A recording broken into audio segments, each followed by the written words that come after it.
Magandang gabi. Tawagin niyo na lang ako sa pangalang Wancho. Dati akong waiter sa isang maliit na kainan sa Quiapo, Maynila. Kilala ang lugar dahil sa dami ng tao, simbahan ng Nazareno at palengke na hindi natutulog. Ngunit higit pa sa trapiko, ingay at siksikan ng tao, may isa akong naranasan noong taong 2015 na hinding-hindi ko malilimutan.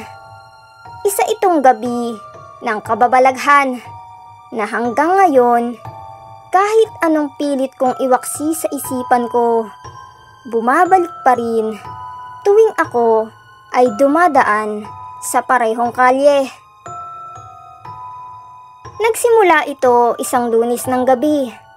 Matapos ang maghapong serbisyo, kami ay nagsasara na ng restaurant. Ang pangalan ng lugar ay Casa de la Noche, isang lumang kainan sa gilid ng palengke ng Quinta Market. Kakaiba ang aura ng gusali dahil bago pa man naging restaurant, dati raw itong lumang bahay na may 2 palapag. Noong panahon ng Hapon, ginawa raw itong imbakan ng mga sundalo.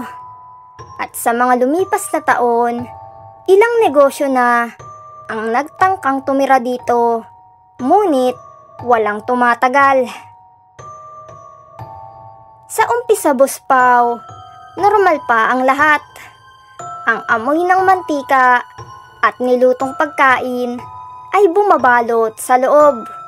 Ang mga mesa at upuan ay nakasalansan na at ang ilaw na fluorescent ay pumipitik na parang hirap ng umandar.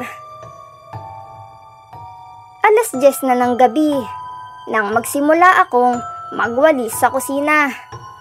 Sa kalye sa labas, rinig pa rin ang sigawan ng mga nagtitinda at mga taong nagmamadaling umuwi. Ngunit habang lumalalim ang oras, unti-unting dumidilim ang paligid at lumalalim ang katahimikan sa loob. Habang naglilinis ako, napansin kong may isa sa mga mesa na nakalatag pa. May plato doon, baso at kubyertos na parang may kakakain lang. Naalala kong ako mismo ang nagligpit nito kanina. Nilapitan ko iyon, Boss Pao. Kinuha ang plato at inilagay sa lababo. Ngunit pagbalik ko sa dining area, muli kong nakita ang parehong mesa na nakahanda. Ang parehong plato, baso at kubyertos ay naroon ulit. Nakapwesto iyon ng maayos na parang may naghihintay na bisita. Akala ko ay guni-guni lang, kaya inulit ko na lang iyong ligpitin. Ngunit sa bawat paglingon ko, bumabalik ito. Hindi lang isa, kundi 2, 3, hanggang sa 5 mesa ang sabay-sabay na nakahain na.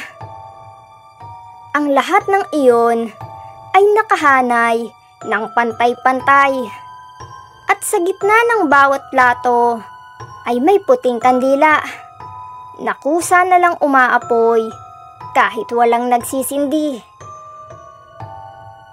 Ramdam ko, Boss Pao, ang malamig na simoy na dumaan sa batok ko. Ang mga ilaw sa kisame ay nagsimulang kumurap at ang salamin sa pinto ay nagpakita ng anyo ng mga taong nakaupo sa mga mesa. Hindi sila malinaw, parang usok na hugis tao na kayukulang na tila nag-aantay ng pagkain. At habang mas tumatagal, Boss Pao, mas dumadami sila. Hanggang sa lahat ng mesa ay may mga nakaupo ng multo. ang sahig na kahoy ay umuugong. At mula sa ikalawang palapag ay may narinig akong mga yapak. Mabibigat iyon, mabagal, at sabay-sabay na parang maraming paa ang bumababa. Ngunit wala namang dapat na tao sa itaas dahil matagal nang hindi ginagamit ang palapag na iyon. Nang mag-angat ako ng tingin, Boss Pao, sa hagdan ay may nakita akong isang babae. Maputla ang mukha niya, mahaba ang buhok at nakasuot ng lumang saya na tila sa panahon pa ng Kastila. Nakatitig lamang siya sa akin, hindi kumikilos, ngunit ang kanyang mga mata ay tila butas na itim na sumisipsip ng lahat ng liwanag. Nang bumaba siya, unti-unti siyang nawala. Ngunit kapalit niya ay ang mga kandila sa mesa ay sabay-sabay na namatay. Ang buong kainan ay nilamon ng kadiliman. At ang tanging naririnig ko ay ang pagkaluskos ng mga kubyertos na gumagalaw mag-isa. Ang mga baso ay nagsimulang mabasag isa-isa. At ang mga plato ay gumulong sa sahig na parang may kumakaladkad dito. Sinubukan kong lumabas, ngunit ang pinto ay hindi bumubukas. Kahit anong tulak at hatak, tila may mabigat na puwersa na humaharang.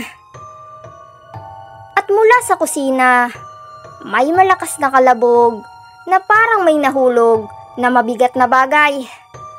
Nang silipin ko iyon, Boss Pao, wala namang tao. Ngunit ang mga kawali at kaldero ay naglalaglagan, gumugulong sa sahig na para bang may nagluluto kahit walang tao. At sa gitna ng kusina, may nakahain na malaking lamesa na puno ng pagkaing hindi ko kilala. Mga karne iyon. Mga karne na hilaw at duguan. Mga mata ng hayop at mga ulam na parang nabubulok. Sa sobrang takot ko, Boss Pao, napaluhod ako. At sa gilid ng aking paningin, nakita ko ang mga multong nakaupo sa dining area na sabay-sabay tumingin sa akin. Isa-isang nagngangalit ang kanilang mga bibig, bumubuka ng sobrang laki at naglalabas ng ingay na parang sabay-sabay na pag-iyak at pagtawa. Hindi ko na maalala kung paano ako nakalabas. Ang naaalala ko lang ay bigla akong natagpuan ng mga pulis sa loob ng restaurant. Nakabulagta sa bangketa, nanginginig at walang boses. Dinala nila ako sa ospital at doon ako nagkamalay. Makalipas ang 2 araw. Ang sabi nila, iniwan daw akong mag-isa ng mga kasamahan ko para magsara at natagpuan nila akong parang wala sa sarili. Ngunit sa isip ko, malinaw ang nangyari. May mga kaluluwang nakaupo sa bawat mesa, naghihintay, at ang babaeng nakaputi ay siyang nag-utos sa kanila. Mula noon, hindi na ako bumalik sa Quiapo. Ngunit sa tuwing dumaraan ako sa ilalim ng tulay ng Quezon Boulevard, tanaw ko pa rin mula sa malayo ang lumang restaurant. Sarado na ito ngayon. Tinakpan ng yero ang mga bintana at may nakasulat na "Porlis". Ngunit sa gabi, Kung dadaan ako roon, makikita mong may ilaw na nagmumula sa loob.